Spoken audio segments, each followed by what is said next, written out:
आप देख रहे हैं अनहोनी। तो चलिए बढ़ते हैं आज की इस कहानी की ओर।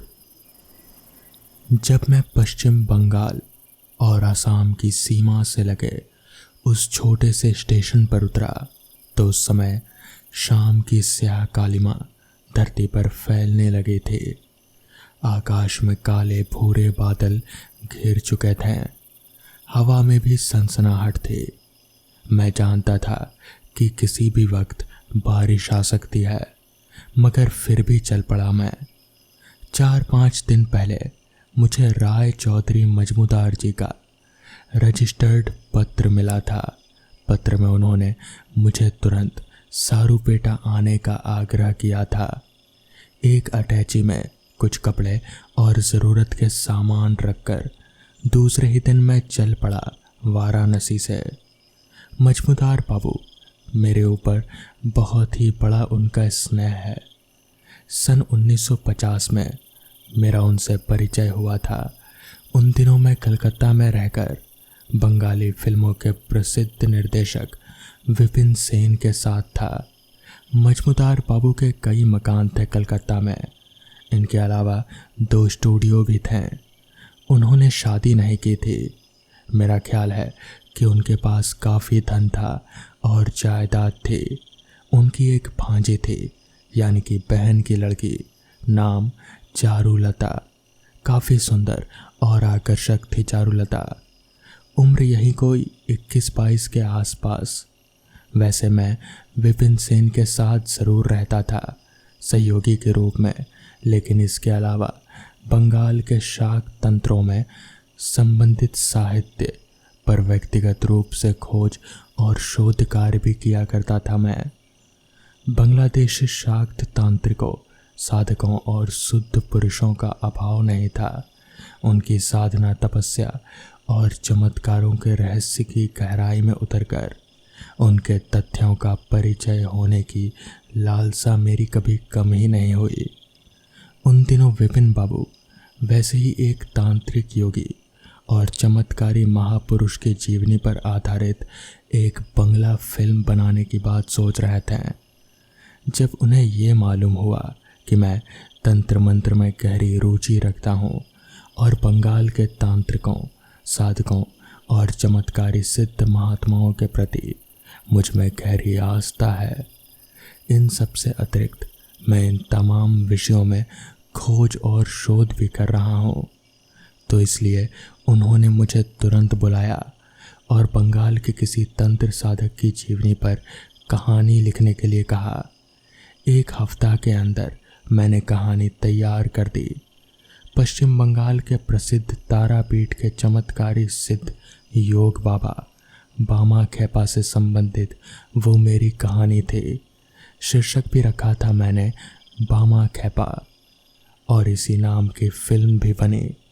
विपिन बाबू जैसे चाहते थे वैसे ही कहानी। काफ़ी खुश हुए और तुरंत काम शुरू कर दिया उन्होंने। चारुलता को अभिनय का काफ़ी शौक़ था।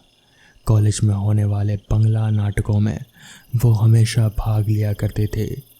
मेरे अनुरोध पर विपिन बाबू ने फिल्म में मुख्य नायिका का रोल उसे दे दिया। उसके बाद भी विपिन बाबू के आग्रह पर वैसे ही 3-4 फिल्में और लिखी मैंने। उन सब पर भी विपिन बाबू ने फिल्में बनाई।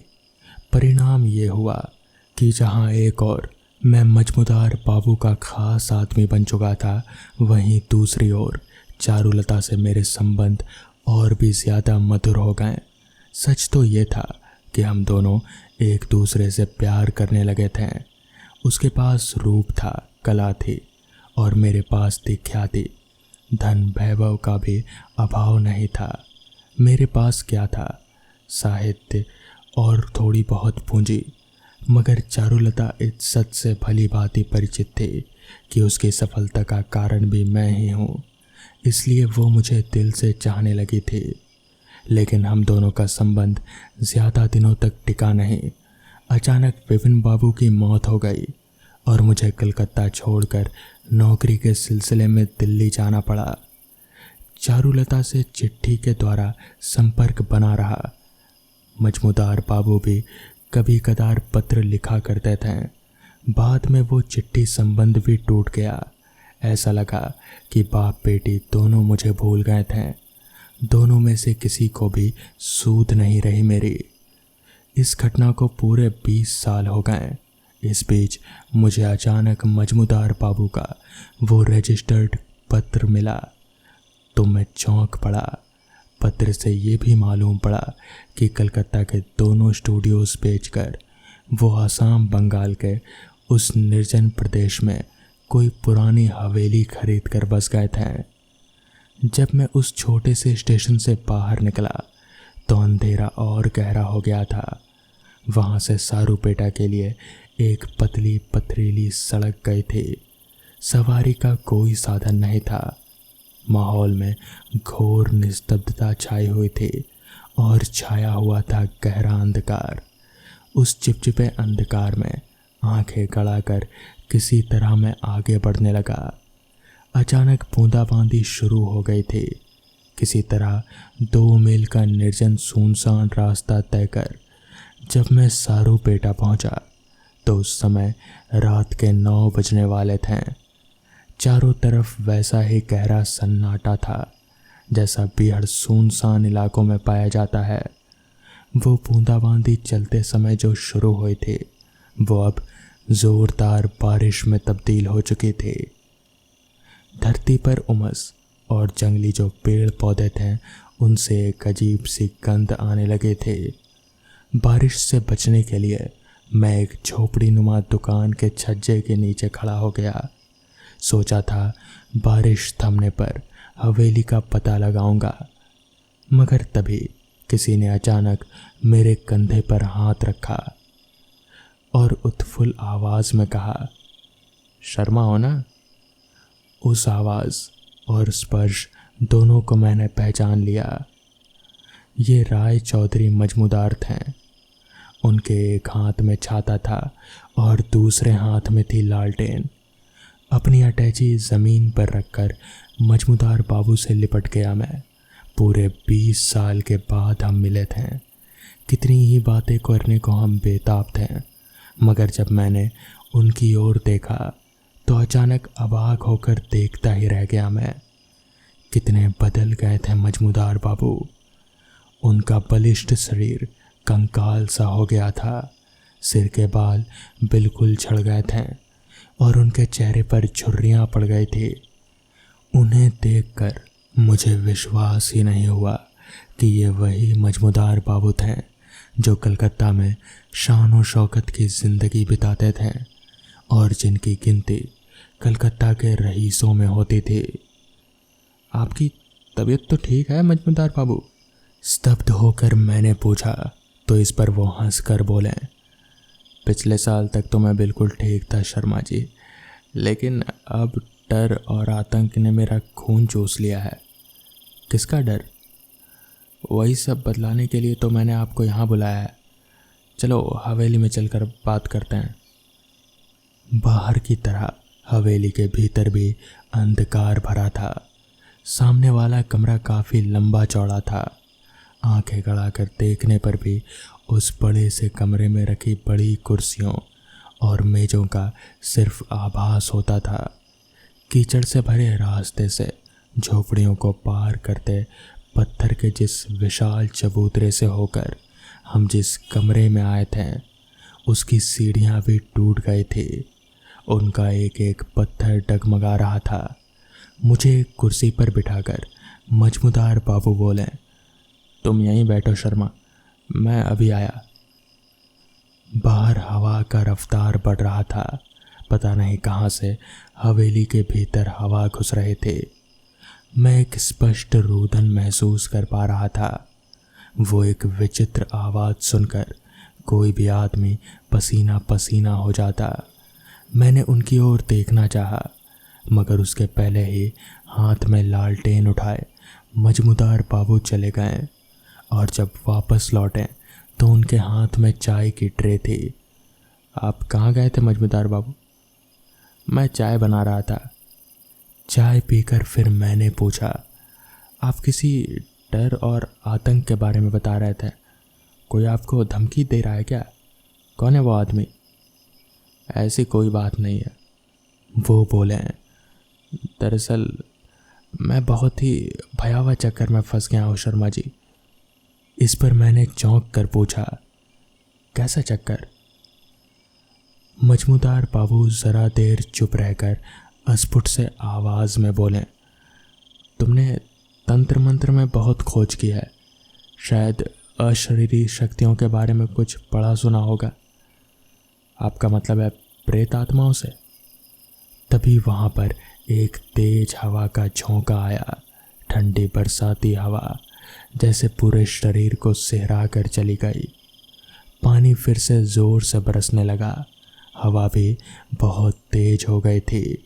हवेली के खिड़की और दरवाजे जोर जोर से हिल रहे थे और उनसे रुदन जैसी अजीब सी आवाज़ निकल रहे थे। पूरी हवेली में ऐसी आवाज़ें सुनाई दे रही थी। मजमूदार बाबू ने सिर हिलाकर कहा, हाँ, प्रेत आत्माएं। पर प्रेत आत्माएं कहाँ है? मजमूदार बाबू ने बतलाया कि हवेली प्रेतग्रस्त थी।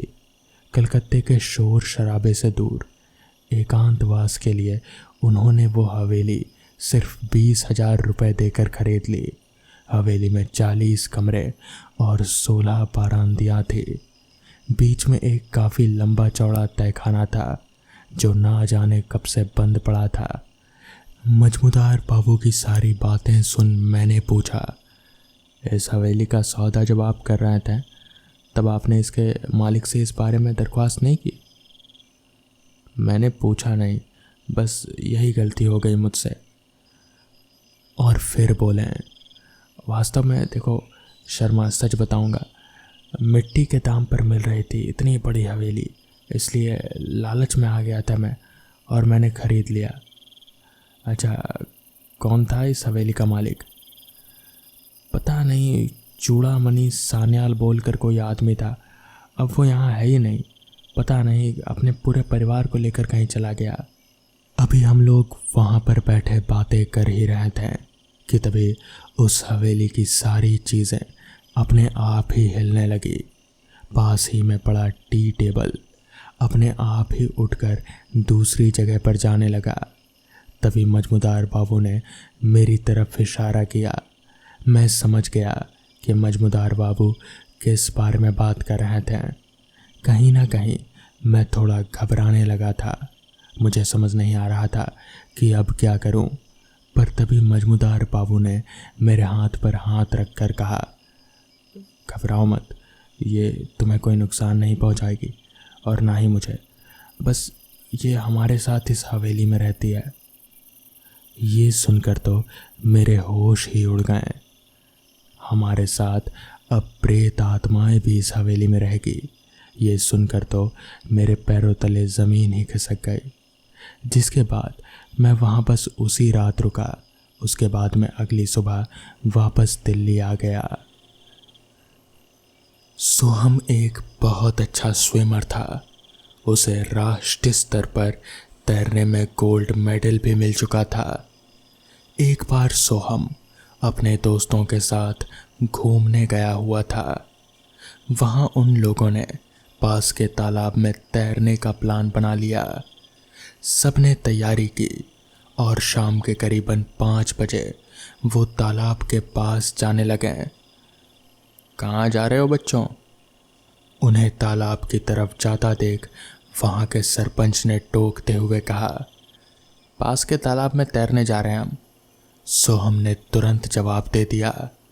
सोहम का जवाब सुनकर कुछ देर के लिए सरपंच सुन्न रह गया और फिर अचानक से सोहम और उसके दोस्तों को वहाँ जाने से रोकने लगा।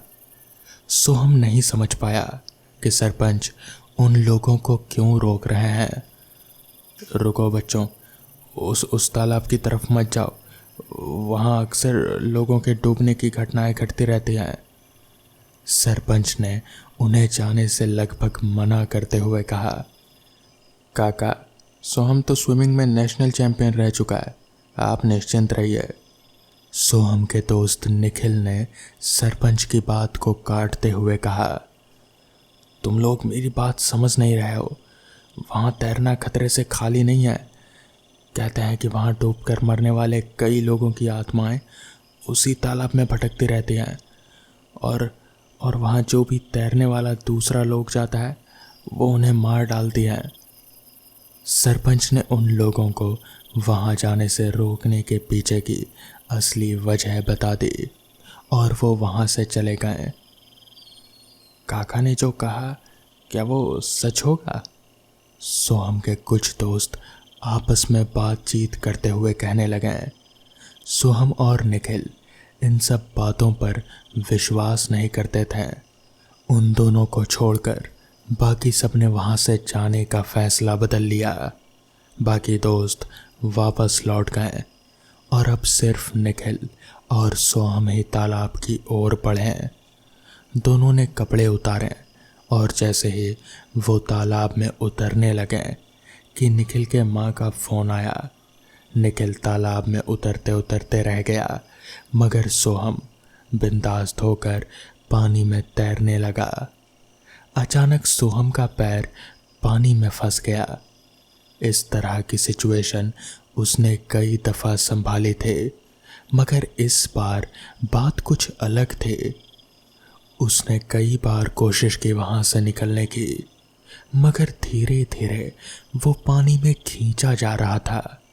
उसने निखिल को आवाज़ लगाई, मगर जब तक निखिल का ध्यान उस पर जाता तब तक सोहम तालाब के बीचों बीच पहुंच चुका था। सोहम को ये एहसास हो रहा था कि पानी के अंदर से कोई उसका पैर खींच रहा है।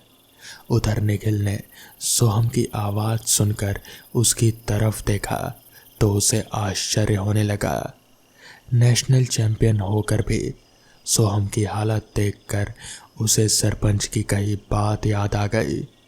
निखिल सोहम के लिए पानी में कूदकर उसे बचाना चाहता था, मगर जब वो पानी में उतरने लगा तो अचानक उसे एक जोर का झटका लगा और वो तालाब के विरुद्ध उल्टी दिशा में जा गिरा।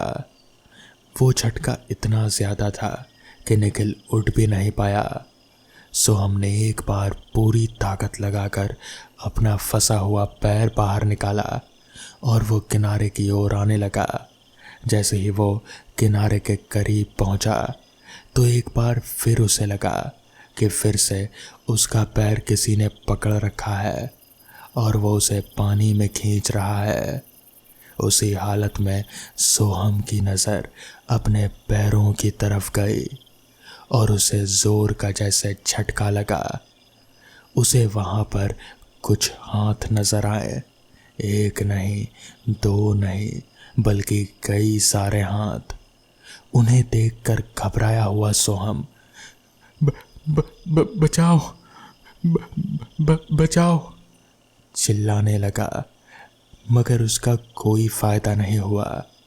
निखिल के आँख के सामने ही उसका दोस्त, जो कि तैरने में माहिर था और गोल्ड मेडलिस्ट था, वो असहाय होकर तालाब में डूबता जा रहा था और निखिल चाहकर भी उसकी मदद नहीं कर पाया। करीबन आधे घंटे के संघर्ष करने के बाद सोहम पानी में पूरी तरह से डूब गया और मारा गया। इस हादसे का गवाह निखिल था, जिसने अपनी आंखों से वो सब कुछ देखा था, मगर वो किसी को कुछ कह नहीं पाया। पानी के उस झटके की वजह से उसका मानसिक संतुलन बिगड़ गया था। अब वो उसी तालाब के आसपास पागलों की तरह घूमता रहता है और उसे जो कोई भी दिखता है उससे बस इतना ही कहता है कि तैरना मना है। तो दोस्तों, ये थी आज की कहानियाँ। अगर आपको ये कहानियाँ पसंद आई हों तो वीडियो को लाइक और चैनल को सब्सक्राइब करना ना भूलें। तो मैं आपका दोस्त आर्यन जल्द ही मिलूँगा आपसे ऐसी ही नई कहानियों के साथ। तब तक के लिए अपना ख्याल रखें।